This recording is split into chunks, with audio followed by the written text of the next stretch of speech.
और अभी एक हमारे कार्यकर्ता थे बहुजन समाज पार्टी के, उनका भी मैं धन्यवाद करता हूं जो आजाद समाज पार्टी की बैठक को सुनने के लिए यहाँ आए हैं। वो भी भाई के विचारों को जानना चाहते हैं कि आज हमारे भाई कितना संघर्ष कर रहे हैं।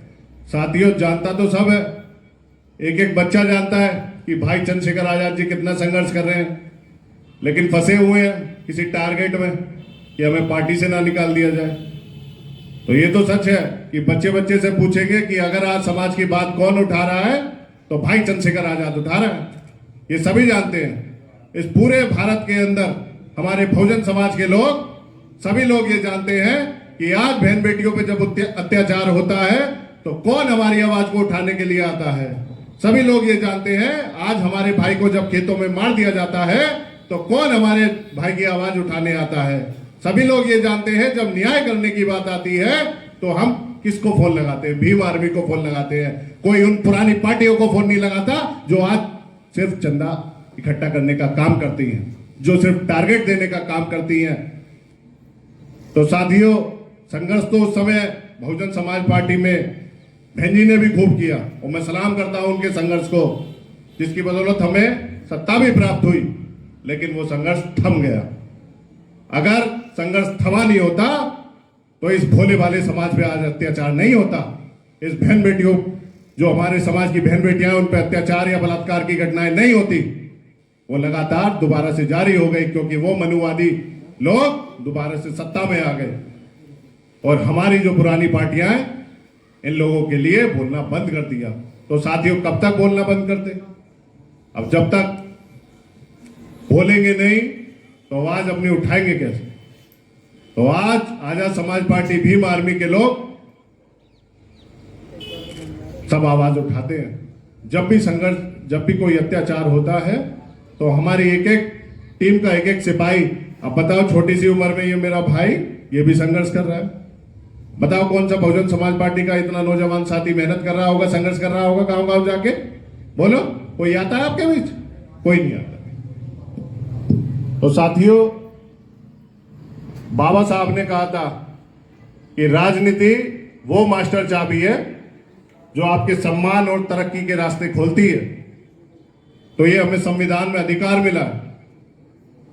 किसी समय पे जब बाबा साहेब ने आरपीआई पार्टी बनाई, आरपीआई पार्टी में हमारे सांसद जीते, विधायक जीते, पार्षद भी बने, लेकिन जब बाबा साहब हमें छोड़ के चले गए तो उसी पार्टी के लोग उन मनुवादी पार्टियों के साथ गठबंधन कर लिया करते थे, एक दो सीटों में बिक जाया करते थे।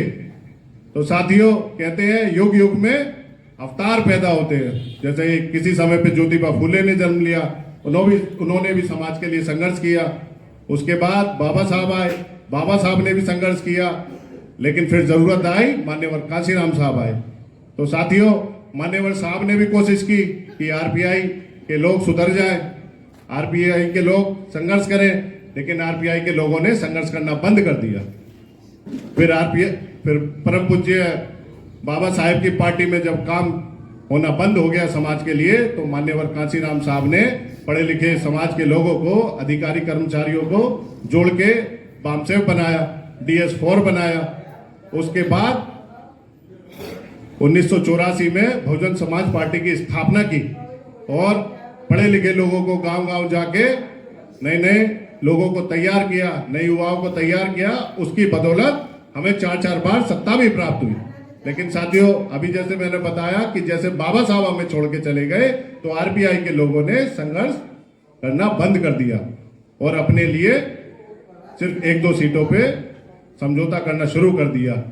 ऐसे ही फिर हुआ, मान्यवर साहब चले गए, सत्ता तो प्राप्त हुई 2007 में, 2012 तक चली भी, लेकिन उसके बाद पार्टी के लोगों ने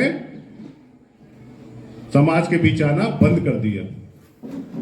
तो साथियों, चिंतन तो करना था, मंथन करना था, अब कोई ना कोई तो आता। तो आज आपके बीच संघर्ष करने के लिए अगर कोई आया है तो भाई चंद्रशेखर आजाद आए। आप बता दीजिए कि कौन संघर्ष कर रहा है पूरे देश में? कोई ऐसा नेता है बहुजन समाज में जो हमारे बहुजन समाज के लिए संघर्ष कर रहा हो? क्या बता सकते हैं बाबूजी? आप बता सकते हैं? कि कोई है कि जो संघर्ष कर रहा हो? आप बता दीजिए कितने संगठन बने हुए हैं, लेकिन किसी ने आवाज उठाई? कौन गया जब हाथरस में बहन मनीषा वाल्मीकि पे अत्याचार हुआ, उनका बलात्कार करके उनको मार दिया गया और वही लोग छोड़ दिए जाते? बताओ कौन गया था वहां? वहां तो कोई नहीं आया पुरानी पार्टी के लोग। तो हम यहां किसी की बुराई करने नहीं, हम सच्चाई बताने आए कि अब जो संघर्ष करे आप उसी का साथ दीजिए, क्योंकि संघर्ष के साथ ही भाई चंद्रशेखर आजाद है और कोई नहीं। तो साथियों, आप सभी से, समाज के लोगों से मैं अनुरोध करूंगा कि आप सच्चाई को समझें। आपके बीच अब कौन है? आपके बीच, आपके साथ अब कौन है? आपकी बहन बेटियों पे जब अत्याचार हो रहा है तो आपके साथ कौन खड़ा हुआ है? जब आपके भाइयों को मारा जा रहा है तो आपके साथ कौन खड़ा हुआ है? नहीं तो उन लोगों ने तो तैयारी शुरू कर दी है, उन्होंने संविधान में छेड़खानी शुरू कर दी है। आपको लगता होगा कि संविधान खत्म नहीं हो रहा है, लेकिन ये सच है। देखिए, पहले नौकरी मिला करती थी, जैसे हमारे बाबूजी बैठे हैं, स्टेट बैंक में रहे, आदरणीय बाबूजी एयरफोर्स में रहे, लेकिन आप बता दो नए जितने भी युवा हैं उन्हें नौकरी बहुत कम मिल रही है, क्योंकि अब उन्होंने नौकरी देना संविदा पे शुरू कर दिया।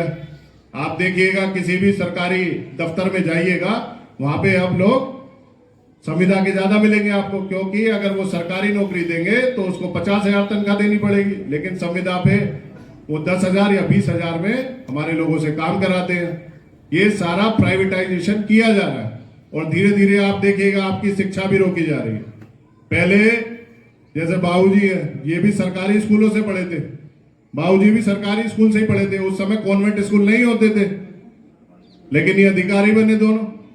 आज आप सोच सकते हैं कि एक प्राथमिक स्कूल में पढ़ने वाला बच्चा की सरकारी अफसर बन जाए। वहां सिर्फ दलिया बांटने का काम हो रहा है आजकल, आपको पढ़ाया नहीं जा रहा है। उनके जो शिक्षक हैं वो पढ़ाते नहीं है, वो अपना टाइम पास करते हैं वहां पे। और सरकार तो चाह ही रही है, सरकार तो यही चाह रही है कि इन बच्चों को सिर्फ दाल दलिया ये बांटते रहो और ये पढ़े ही ना। और इन्होंने प्राइवेट स्कूलों की फीस महंगी कर दी। आप देखिएगा, आप ही के शहर में बड़े बड़े स्कूल खोले जा रहे हैं, कॉन्वेंट स्कूल सीबीएसई बोर्ड के, लेकिन उनकी फीस इतनी ज्यादा होती है कि हमारे मजदूर वर्ग के लोग, हमारे मजदूर वर्ग के भाई अपने बच्चों को नहीं पढ़ा सकते। आज आप उम्मीद नहीं कर सकते कि हम अपने बच्चों की 3,000 या 4,000 फीस देंगे। एक बच्चे की पहली क्लास की फीस 3 या 4,000 रुपए होती है।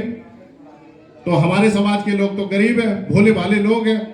सिर्फ मुश्किल से 2-3% लोग हमारे समाज के ऐसे हैं जिन्हें संविधान की बदौलत नौकरी मिली और उस नौकरी की बदौलत उन्होंने अपने बच्चों को शिक्षा दी। नहीं तो आज ये सारे अधिकार आपके छीन लिए गए।